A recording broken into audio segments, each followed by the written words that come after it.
आपकी पत्नी आपका इनकम टैक्स बचा सकती है, लेकिन कैसे? आइए जानते हैं इस वीडियो में।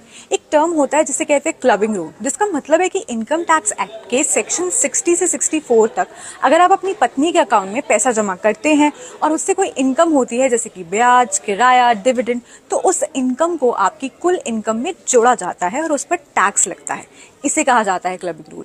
अब ये रूल कहाँ लागू नहीं होता है, उसके 5 तरीके हैं जिससे आप पैसे बचा सकते हैं। और वीडियो के आखिरी में मैं आपको एक बड़ा सा ट्रिक बताने वाली हूँ जो आपके ज़रूर काम आने वाला है। पहला तरीका ये है कि जिनकी शादी होने वाली है वो शादी के पहले अपनी होने वाली पत्नी के नाम पर कोई भी संपत्ति या गिफ्ट करेंगे तो वो क्लबिंग ऑफ इनकम के प्रावधान के तहत नहीं आएगा, यानी इस रूल के अंडर नहीं आएगा।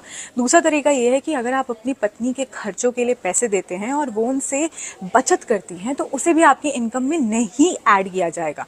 तीसरा तरीका ये है कि आप हेल्थ इंश्योरेंस के जरिए भी टैक्स सेविंग कर सकते हैं।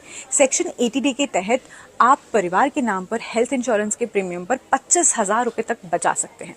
चौथा तरीका ये है, आप अपनी पत्नी को गिफ्ट की बजाय पैसे लोन देकर भी टैक्स बचा सकते हैं। आप उन्हें कम ब्याज पर लोन दे सकते हैं। बस आपको ये करना होगा कि जितना भी है इंटरेस्ट लेने तक सब कुछ डॉक्यूमेंटेड रखना होगा।